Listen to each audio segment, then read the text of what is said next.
Hello everyone, this is Nilesh Kumar Gupta and you are watching NG Physics classes. Well, पिछले turn पे मैंने आपको क्रांतिक कोण के बारे में बताया था, उसके लिए सूत्र की स्थापना की थी और उसको प्रभावित करने वाले कारक भी बताए थे। इसके साथ साथ मैंने आपको पूर्ण आंतरिक परावर्तन की परिभाषा भी बताई थी, है ना, और पूर्ण आंतरिक परावर्तन की घटना के कुछ एक उदाहरण भी बताए थे, है ना, सही बोला। पूर्ण आंतरिक परावर्तन की घटना के उदाहरण के बाद हमारे सामने अगला प्रश्न आता है पूर्ण परावर्तक प्रिज्म। पूर्ण परावर्तक प्रिज्म से आप क्या समझते हैं, समझाइए। प्रिज्म हम सभी ने देखा है।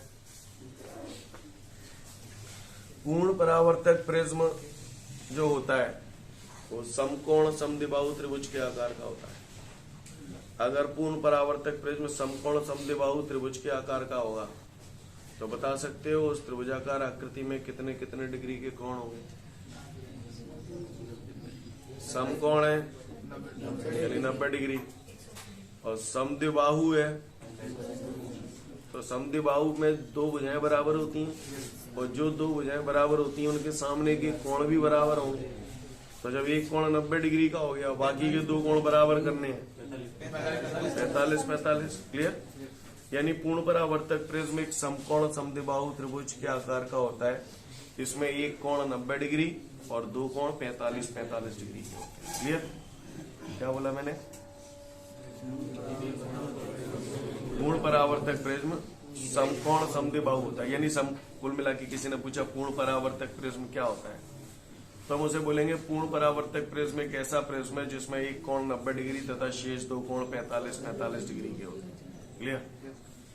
इस प्रिज्म का उपयोग हम लोग जो करते हैं प्रकाश की किरणों को 90 डिग्री के कोण से विचलित करने के लिए, 180 डिग्री कोण से विचलित करने के लिए और ऊर्ध्व शीर्षकारी प्रिज्म की भांति भी इसे इस्तेमाल करते हैं। ऊर्ध्व शीर्षकारी, इसका मतलब क्या है अभी मैं आपको समझाऊंगा कि क्या मतलब है इसका। क्लियर?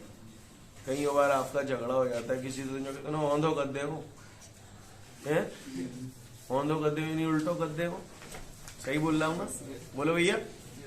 यानी भाई बाबू मुंह ऊपर है तो मुंह नीचे आ जाओ और टांगे ऊपर है जानी, है ना। ऊर्ध्व शीर्षकारी, जो शीर्ष को, समझ में आ रही है मेरी बात? क्लियर? हाँ, उल्टा कर दे। क्लियर है? खैर अब जब पढ़ाऊंगा तब बताऊंगा आगे। तो समझ में आ रही बात? पूर्ण परावर्तक प्रिज्म एक ऐसा प्रिज्म होता है जिसके अंदर क्या एक कोण 90 डिग्री तथा शेष दो कोण यानी समकोण समद्विबाहु है। ठीक है? इसका उपयोग क्या है? प्रकाश की किरणों को 90 डिग्री के कोण से विचलित करने के लिए। दूसरा 180 डिग्री कोण से विचलित करने के लिए और तीसरा ऊर्ध्व शीर्षकारी प्रिज्म की भांति, है ना। बाइनोकुलर, पेरिस्कोप वगैरह में इसका उपयोग किया जाता है। तो चलिए देखते हैं।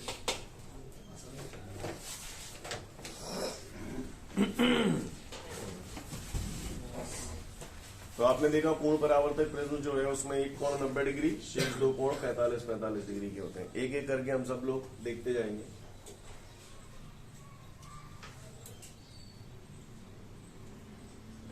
प्रिज्म दिखाई दे रहा है? मैंने मान लिया ये 90 डिग्री का हो गया, 45। कोण वोण दिखाने की जरूरत नहीं, पर बता रहा हूं आपको। ठीक, ये कोई वस्तु रखी है, ठीक है भैया। मुझे एक बात बताओ, जब कोई प्रकाश की किरण किसी प्रिज्म जो होता है, कांच के प्रिज्म होते हैं, है ना। वैसे आपको बता दूं क्राउन कांच के प्रिज्म बनाए जाते हैं या फ्लिंट कांच के प्रिज्म बनाए जाते हैं। ये कांचों की अलग अलग वेराइटी है। क्लियर? अब आपने पढ़ा है जब कोई प्रकाश की किरण किसी तल पर लंबवत गिरती है सीधी निकल जाती है। तो ये जो तल है, इस तल पे ये प्रकाश की किरण ऐसे गिर रही है, ऐसे गिर रही है, तो कैसे निकल जाएगी? सीधी निकल जाए जो में। सही बोलना? बोलो। अब ये भी एक पृष्ठ है, क्या इस पृष्ठ पे ये किरण लंबवत गिर रही है? नहीं गिर रही है। इस पे गिर रही थी लंबवत, इस पे लंबवत नहीं गिर रही। तो इस वाली सतह के लिए ये आपतित किरण हो गई, ये आपतन बिंदु हो गया और ये क्या हो गया? अविलंब हो गया। ऐसे ही यहाँ पर ये आपतित किरण हो गई, ये आपतन बिंदु हो गया, ये अविलंब हो गया। समझ गए? अच्छी बात। अगर यहाँ पर आपतन कोण का मान क्रांतिक कोण के मान से अधिक हो तो क्या होगा? गुण परावर्तन हो जाएगा। तो फिर ये इधर जा पाएगी क्या? नहीं जा पाएगी, जनते ही निबट लेगी। बोलो भैया, ऐसे ही भी जानते ही निबट लेगी। सीन क्लियर है? नहीं है पास। अब ये किरणें इस तल पर कैसे गिर रही हैं? तो अब ये बिना किसी विचलन के सीधे निकल जाएंगी। तो ये ऐसे निकल नहीं है मेरी बात सुनो। जो बी से ये किरण आ रही थी तो ये बी हो गया, बी डैश। ये ए से आ रही थी, बी डैश। यानी नजारा ऐसा हो गया, जो चीज ऐसे थी वो ऐसे हो गई। बोलो, किरणें आप देखिए, किरणें ऐसे आ रही थी, कितने डिग्री के कोण से विचलित कर दिया आपने किरणों को? 90 डिग्री कोण से विचलित कर दिया। नहीं है बात समझ क्लियर? यही मैंने आपको बोला था, मैंने पूछा था ना पूर्ण परावर्तक प्रिज्म के उपयोग बताए थे। तो प्रकाश की किरणों को 90 डिग्री के कोण से विचलित करना चाहिए। नहीं है बात समझ गए? अच्छा, अगर इतनी भी बात समझ गए तो फिर बात ही का ही। आगे देखते हैं। अगर आपको मेरी ये बात समझ में आ रही है, कोई चीज ऐसे रखी है ऐसे, और अगर उसका प्रतिबिंब ऐसे बन जाए तो कितने डिग्री के कोण से विचलित हो? 180 से हो गई। मानते हो?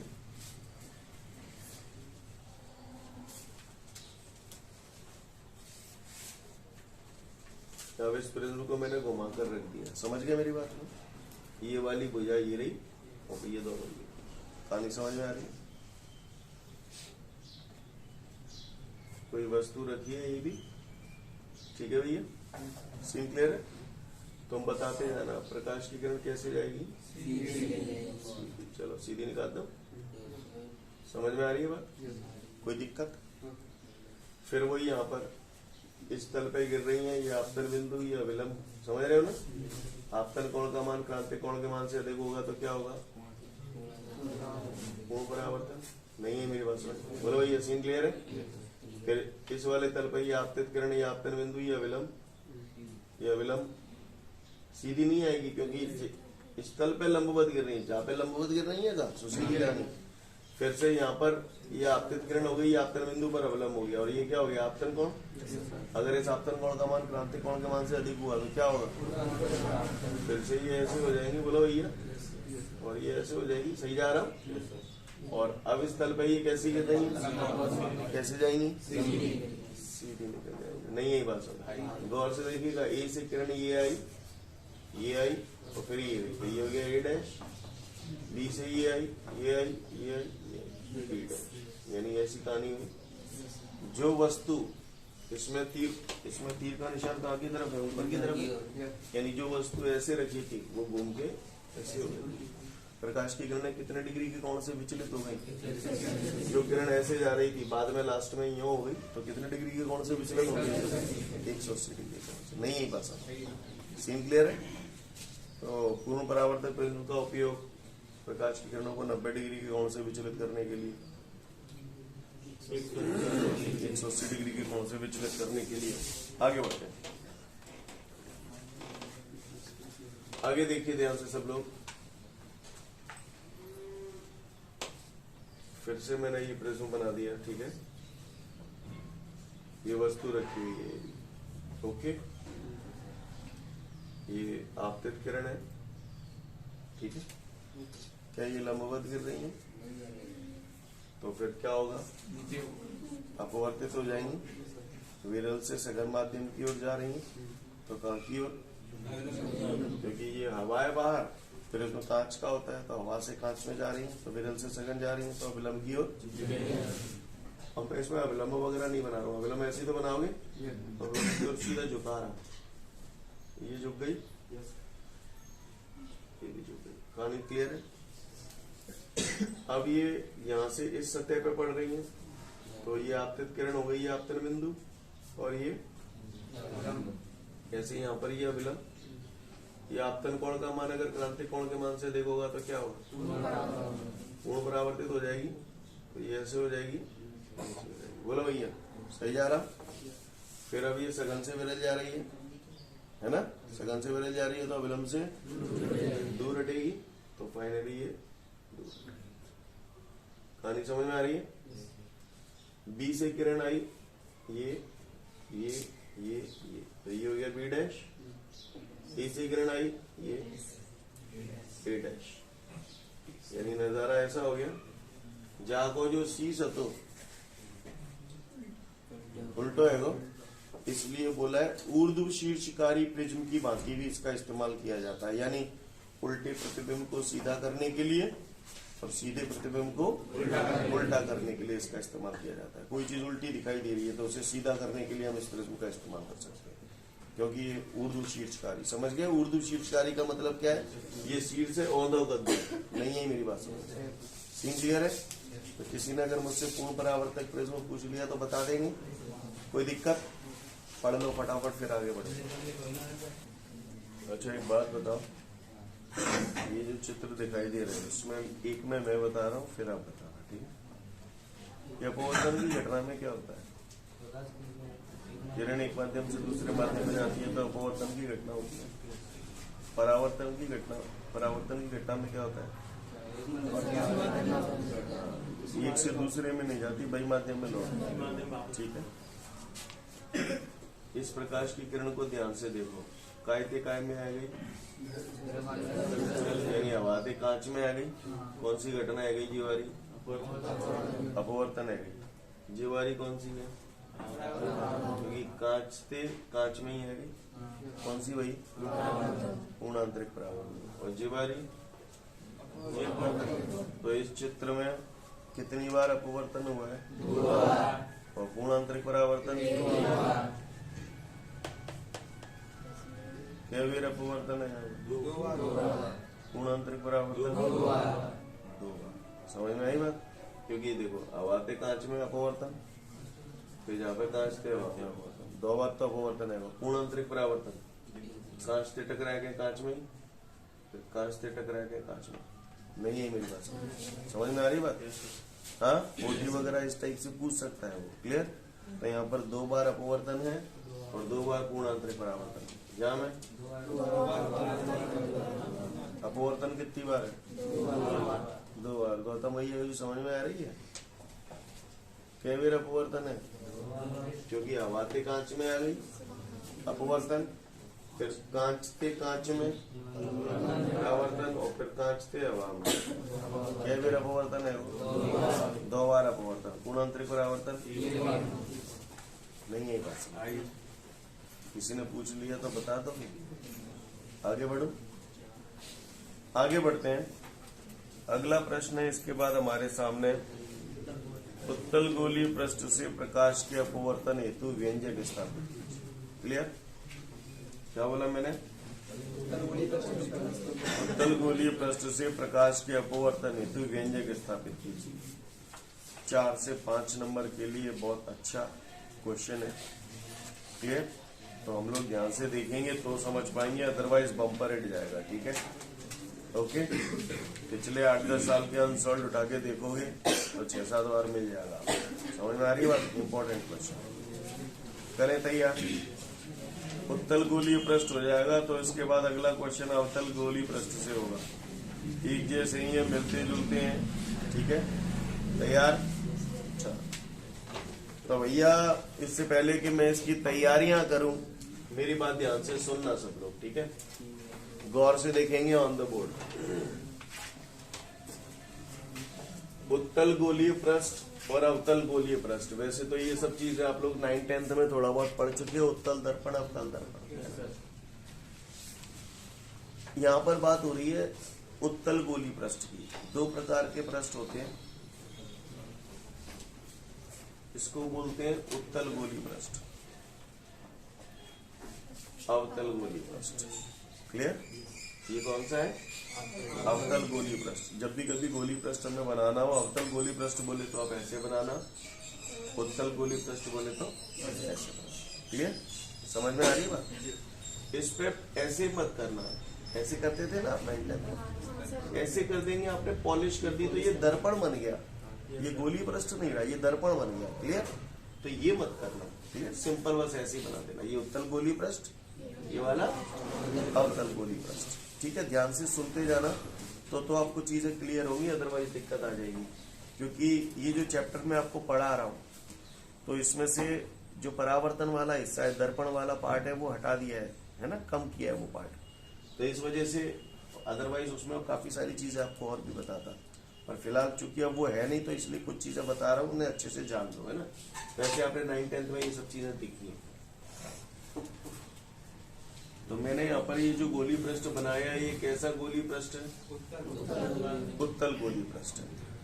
इसका गोलीय पृष्ठ है तो गोलीय पृष्ठ तो गोली में से काटे जाते हैं। जाको गोला कैसे बनेगा इशारे से बताओ, समझ गए कैसे बनेगा? बनाओ हाथ बनाओ, घुमाओ हाथ अपने।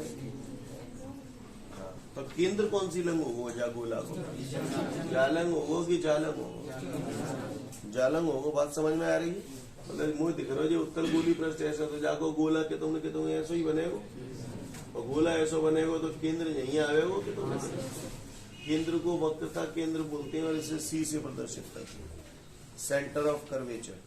क्लियर? वक्रता केंद्र सुना होगा ये वर्ड आपने पहले। क्लियर?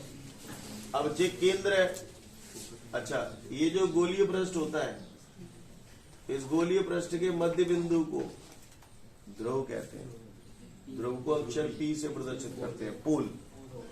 क्लियर? क्या बोलते हैं इसे? पोल। पोल यानी कि ध्रुव। क्लियर?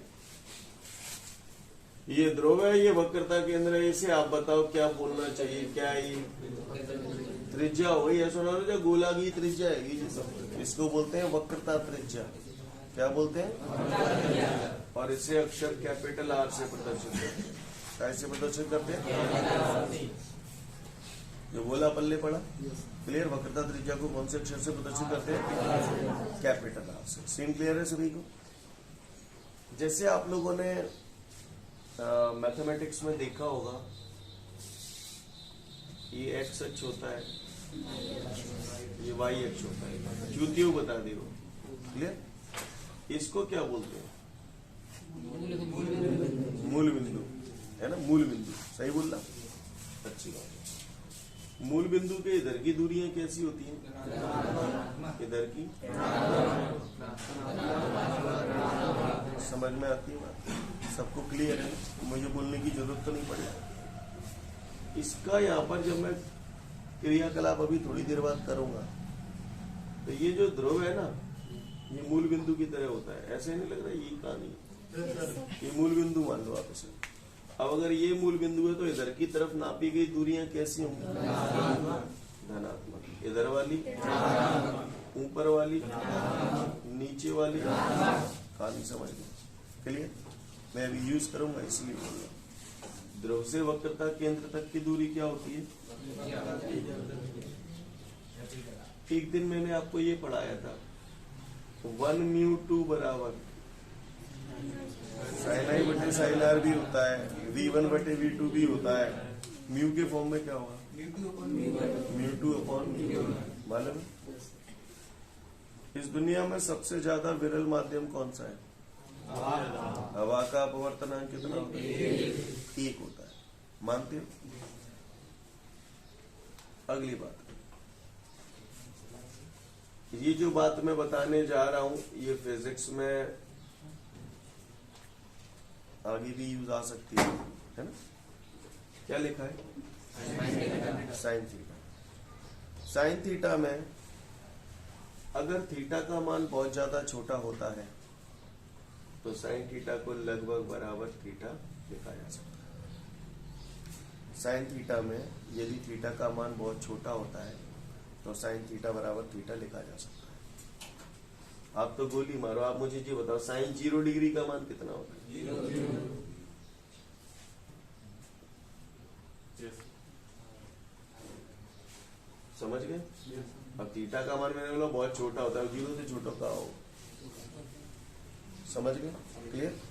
तो साइन थीटा में अगर थीटा का मान बहुत ज्यादा छोटा होता है तो साइन थीटा की जगह थीटा लिख सकता हूं। यहाँ पर कुछ नोटेशंस में यूज करूंगा। क्लियर? वैसे तो दर्पण में पढ़ा दिए जाते थे, पर दर्पण ही नहीं रहा, तो आप लोग उनको लिख लो। वैसे तो आपके नोट्सों में यूज किए गए हैं, पर आपको पता होना चाहिए, क्योंकि ये चीजें वैसे आपने 9th-10th में पढ़ी है, पर पता नहीं अब आपको याद है या नहीं है। तो जहां पर ये डेरिवेशन है वहीं लिखना। ठीक है, चलो बाद में लिख लो, पहले सही रहेगा वो। लिखो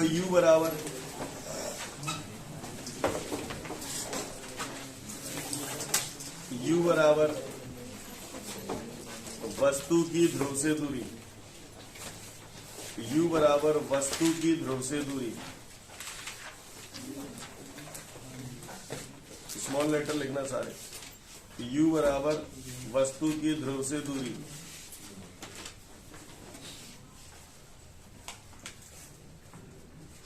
v बराबर प्रतिबिंब की ध्रुव से दूरी, v वॉयलिन वाला, वैन वाला, प्रतिबिंब की ध्रुव से दूरी, v बराबर प्रतिबिंब की ध्रुव से दूरी। देख लिया? आर तो समझते ही हो, वक्रता त्रिज्या, इसे तो लिखाने की जरूरत नहीं है। और लिखो, ये आगे भी काम आएंगे आपको। आई बराबर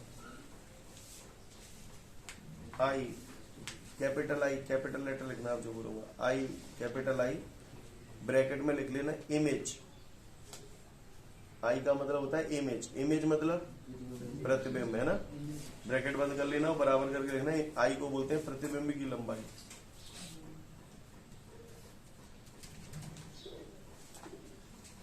लिख लिया? फिर अगला लिखो कैपिटल ओ, ब्रैकेट में लिखना ऑब्जेक्ट,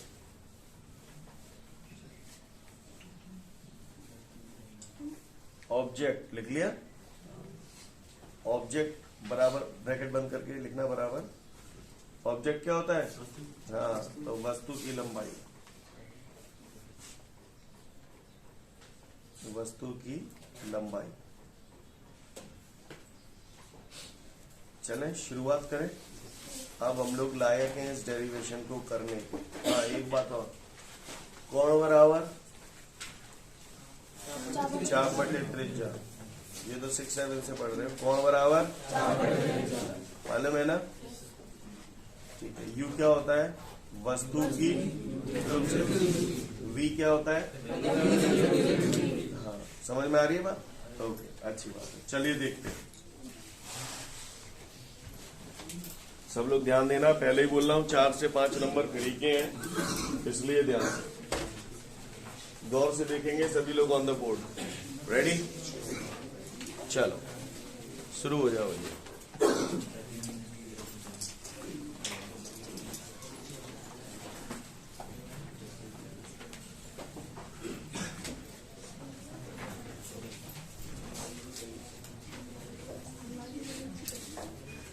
कैसा गोलीय पृष्ठ है?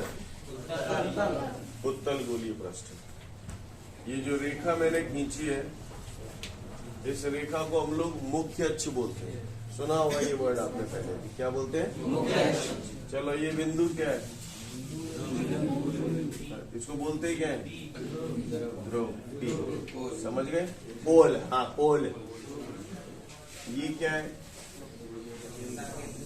क्या है ये? बकरा केंद्र। ध्रुव से केंद्र तक की दूरी को क्या बोलते हैं? वक्रता त्रिज्या। ये धन की लूं या ऋण की लूं? क्यों लूं ध्रुव, क्यों लूं धन की? ध्रुव के जालेंगे। समझ गए?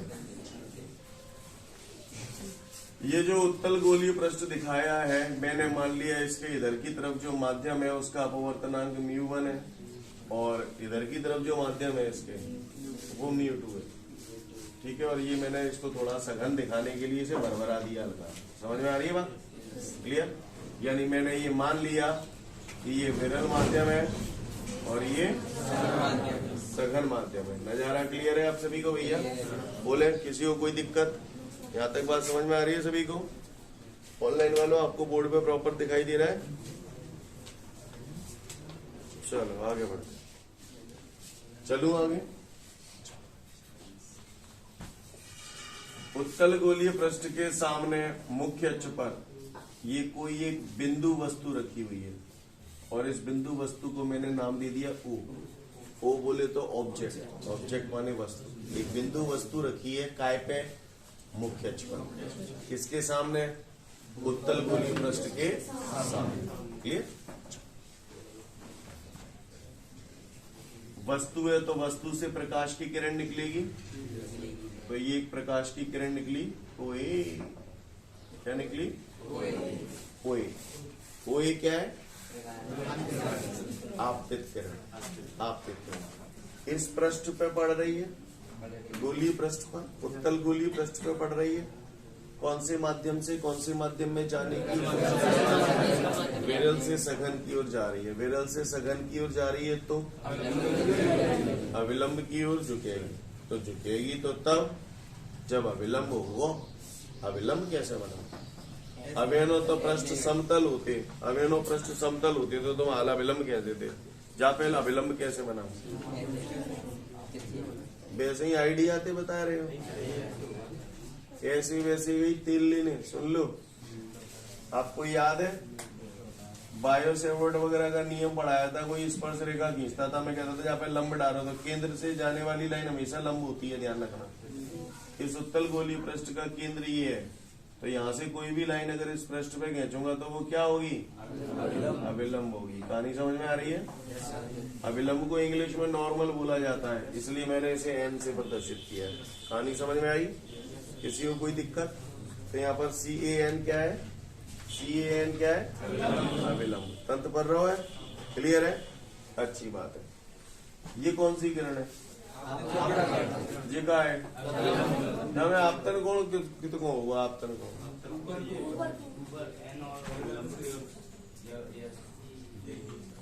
यही समझ गए? अच्छी बात। आप विरल से सघन जा रही है, कैसे ले जाऊं?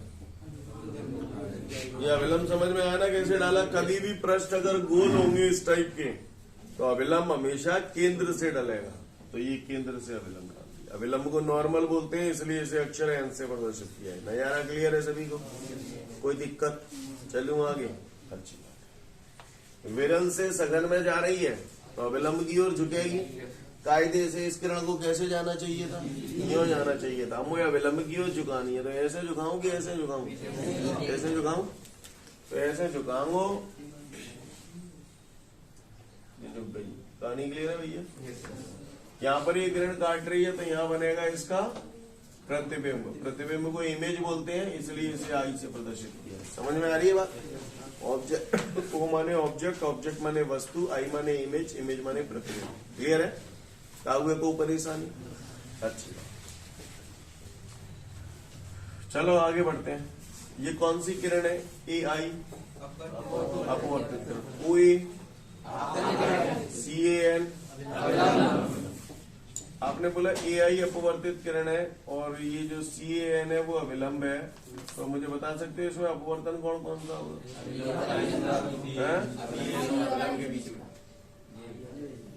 ये समझ गए? क्या नाम दे दूं इसे? कहानी समझ में आ रही है? सबको समझ में नहीं आता? ये कौन है? वस्तु की ध्रुव से दूरी U। माइनस को लो प्लस को लो? क्यों लो माइनस को? ध्रुव जालन है। ध्रुव से वक्रता केंद्र तक की दूरी तो त्रिज्या हो ही गई। प्रतिबिंब की ध्रुव से दूरी V प्लस को लो माइनस को लो? क्यों लो प्लस को? समझ गया ना मेरी बात को? क्लियर है? कोई दिक्कत? सबको भाषा समझ में आ रही है? चित्र क्लियर है आप सबको? मैंने ये मान लिया ये कौन अल्फा है, ये बीटा है, ये गामा। को ठेकाना नहीं, अल्फा बीटा गामा जैसे मैंने माने वैसे ही आप माने। आप इसे अल्फा इसे बीटा इसे गामा, या इसे अल्फा इसे बीटा इसे गामा, चाहे जैसे मान सकते हैं, कोई दिक्कत नहीं। क्लियर? चलो हम आगे। कौन सी घटना हो रही है? अपवर्तन की घटना हो रही है, तो कौन सा नियम लगेगा? स्नेल का नियम लगेगा। क्या है स्नेल का नियम? 1μ2 बराबर साइन आई अपॉन। क्लियर? यहाँ तक सबको सारे नजारे क्लियर है? चलो, तो आपने देखा उत्तल गोलीय पृष्ठ से अपवर्तन की घटना किस प्रकार हो रही है। हाँ, यही काम हम लोग अवतल गोलीय पृष्ठ से भी करेंगे। पर फिलहाल सबसे पहले आप इसको देखो। अब इसको इस डेरिवेशन में बीच में यूज में आएगा, इसलिए बोल रहा हूं आपको, ध्यान से देखना सब लोग, ठीक है ना। अंतः कौन समझते हैं आप लोग? अंदर वाले। अंतः माने अंदर और बहिष्कोण माने बाहर के कोण। समझ गए? आइए देखते हैं, जरा बताना मुझे है? चूतियों की तरह रिएक्ट मत करना, सोच समझ के जवाब दीजिएगा। ये मैंने एक त्रिभुज बनाई है, ये कोई एक भुजा बना दी है, वैसे ही मैंने, ये अल्फा है, अल्फा ये 30 डिग्री है, ये 40 डिग्री है और ये एक्स है, ठीक। इस त्रिभुज एबीसी को ध्यान से देखो और मुझे ये बताओ इसके अंत्य कोण कौन कौन? 30 और 40 इसके अंत्य कोण है, लेकिन तीसरा वाला अंत्य कोण है क्या अपने पास? नहीं। लेकिन तीसरे वाले के बाहर वाला कोण है, ये कौन सा कोण है? बहिष्कोण। बहिष्कोण कितना है? बहिष्कोण का मान हमेशा शेष दो का मतलब बहिष्कोण जी वाला ले रहे हो ना, तो जीवा अंत्य कोण नहीं लोगे, बाकी के जो शेष 2 अंत्य कोण होंगे वो लोगे। बहिष्कोण का मान सदैव शेष 2 अंत्य कोणों के योग के, तो जाको का है जाको, यानी 100 और तुम्हारी 70 में समझ लो, तुम भी 30 + 40 ना समझ सकते। समझ में आ गई बात? अच्छा, अगर आपको ये बात समझ में आ गई तो जरा देखना, जरा त्रिभुज देखो आप, OAC, त्रिभुज OAC, बस उनकी भुजाओं को देखो और किसी चीज को मत देखना। OAC कौन कौन सी 3 भुजाओं से मिलकर ये त्रिभुज बनना है, नजारा देखो अच्छे से, देखो नजारा, जहाँ में अंत्य कौन कौन अल्फा बीटा और बाय कौन, क्या समीकरण बनेगी? आई बराबर अल्फा प्लस बीटा। बनाओ तो तुम्हें बुरा तो नहीं लगेगा है? बनाओ, आपके नोट्स में देखो डेरिवेशन आ होगा तो तीसरे चौथे स्टेप में साइड में ब्रैकेट में लिखा होगा त्रिभुज OAC में आई बराबर अल्फा प्लस बीटा। क्लियर? समझ में आई बात? तो कैसे आओगे? समझ में आई बात? आई बराबर अल्फा प्लस बीटा। चलो आगे देखो, त्रिभुज देखो ऐसी आई, दिख गया ऐसी आई त्रिभुज सभी को है? सबको दिख गया? अंत्य कोण कौन कौन से बेटा उसमें? आर और गामा। समझ में आ रहा है? एक नहीं, ACI। तो भुजाएं देखो इसकी, एक भुजा ये हो गई, ये हो गई, ये 3 भुजाएं हैं, इसमें अंत्य कोण आर हो गया और गामा हो गया, ये 2 अंत्य कोण हो गए। बाय कोण बीटा। क्या समीकरण बनेगी? शाबाश, बीटा बराबर आर। मैं कल करेंगे ताते कह रहा हूँ, पर नहीं लगे बात टाइम पे, तुम्हें समझ गए हैं? अच्छी बात है। अगर ये बात आपको समझ में आ गई तो आगे बढ़ो। फिर मैं जो काम हमने उत्तल गोली पृष्ठ से किया, हम सेम काम रिपीट मार रहे हैं अवतल गोली पृष्ठ से। क्लियर? कल मैं आते से ही दोनों धड़ाधड़ करा दूंगा, क्योंकि मैंने बेसिक फंडामेंटल सारे क्लियर कर दिए आपके, ठीक है? तो अवतल गोली पृष्ठ का चित्र और देखते हैं, ठीक है? अब आप ही बोलना, अब आप पढ़े लिखे हो, समझदार हो, ठीक? अब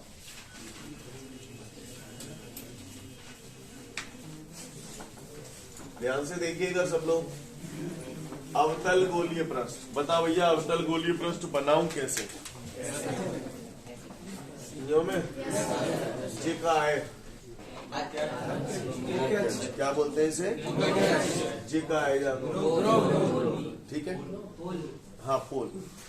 अवतल गोलीय पृष्ठ मैंने मान लिया ये 2 माध्यमों को अलग अलग कर रहा है। इधर विरल माध्यम जिसका अपवर्तनांक μ1 है, और इधर सघन माध्यम। सघन थोड़ा भरभराया तुमने, क्लियर? ये μ2 हो गया सघन माध्यम। आपको मेरी बात समझ में आ रही है? अच्छी बात है। चलूं आगे, किसी को कोई दिक्कत? बोलते जाओ। ये क्या है? ये वस्तु है ना? ओ का मतलब ऑब्जेक्ट, ऑब्जेक्ट माने वस्तु। अच्छा, ये गोल पृष्ठ है तो जाहिर सी बात है कि वक्रता केंद्र इसका इधर होगा या इधर होगा? तो मान लीजिए ये मैंने इसका क्या बना दिया? वक्रा केंद्र। क्लियर? समझ गए? वस्तु से क्या निकलेगी? तो ये कौन सी किरण है? क्या नाम है आपतित किरण का? कौन सी माध्यम से कौन सी माध्यम में जाएगी? विरल से सघन जाएगी तो झुकेगी तो तब अविलंब कैसे बनाओ? केंद्र से। शाबाश। तो ये केंद्र है, ये आपतन बिंदु है। डालता हूँ अविलंब नहीं है भाषा। अविलंब को इंग्लिश में क्या बोलते हैं? नॉर्मल है तो कौन से अक्षर से? ओ ए आपतित किरण हो गई, सी ए एन अविलंब हो गया। आपतित किरण अविलंब के साथ जो कोण बनाती है उसे कहाँ बनाऊं? जहाँ में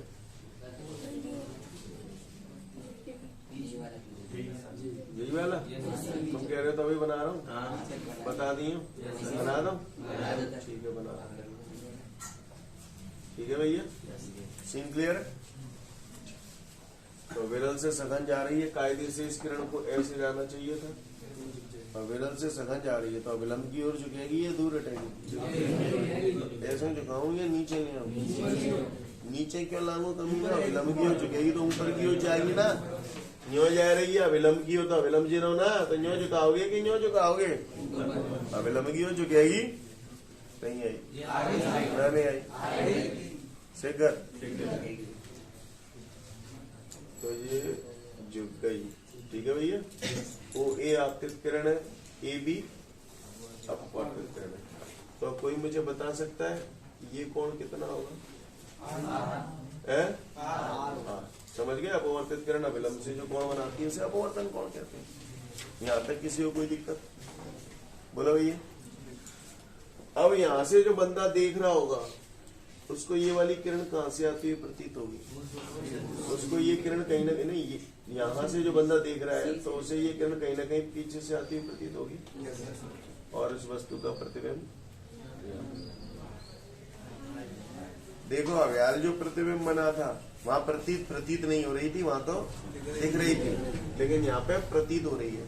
यानी वहां वाला जो प्रतिबिंब था पिछले चित्र में वास्तविक प्रतिबिंब था, ये आभासी प्रतिबिंब। ऐसा प्रतीत होगा, नहीं है बात आ गई? अच्छा समझ गए? तो चलो बताओ जी का है वस्तु की ध्रुवीय दूरी माइनस को प्लस को है करपटी दचका देंगे, द्रव्य मूल बिंदु कहते हैं। जालन ना पढ़ो। चलो प्रतिबिंब की ध्रुवीय दूरी वक्रता केंद्र की ध्रुवीय दूरी मेरी सारी बातें आपको समझ में? इसको मैंने मान लिया अल्फा बीटा गामा। काउए को ऊपर ही सोच लो, सोच ली आगे सोचो, सोच। चूतियों की तरह रिएक्ट मत करना, सोच समझ के जवाब देना। ये लाइन देख रहे हो आई से जो निकल रही है, कहाँ पे जाके खत्म हो रही है? बी पे। ठीक है, दिख गई ना सीधी लाइन? सीधे जो लाइन शुरू हो रही है कहाँ पे जाके खत्म हो रही है? एन पे। क्रॉस बनना, क्रॉस बनना। मुझे बता दो ये कौन कितने को? आर। क्यों? सम्मुख कोण है, समझ गए ना? शीर्षा विमुख कोण है। जी आ रहे तो जी आर होगा, समझ में ना नहीं आएगा? सोच ले, सोच ले आगे सोचवाऊं। 1-2 मिनट और लूंगा, ठीक है? सोचवाऊं, आ जाओ सोचो भाई। इस कोण का मान सदैव अंत्य कोणों के योग के बराबर होता है। अब आप देखिए इसमें त्रिभुज OAC और उसके बीच बीच वाली भुजाओं को मत देखना, केवल OAC। तो OAC कौन कौन सी भुजाओं से मिलकर बना है? पहले देखो, घुर्रा घुर्रा है देखो। और आपको कोण तो बहुत सारे बनने पर आपको उन्हीं कोणों से मतलब है जो उन भुजाओं के बीच में बनने हैं जिनसे OAC बना है। ठीक है, तो बताओ अंत्य कोण कौन कौन सा? अल्फा और आई। आर और बीटा तो नजर ना आ रहे ना? शाबाश, वेरी गुड। बाय कौन कौन सा है? गामा। गामा है ना? क्या बनेगा? गामा बराबर अल्फा प्लस आई, आई प्लस अल्फा पाती कहिए। क्लियर है? समझ में कल कनपटी सुझा देंगे जब पूछेंगे तब अनुमान बना देंगे, एक एक करने पहले ही बोल रहा हूँ। आ जा तेरे को ऐसी आई ACI।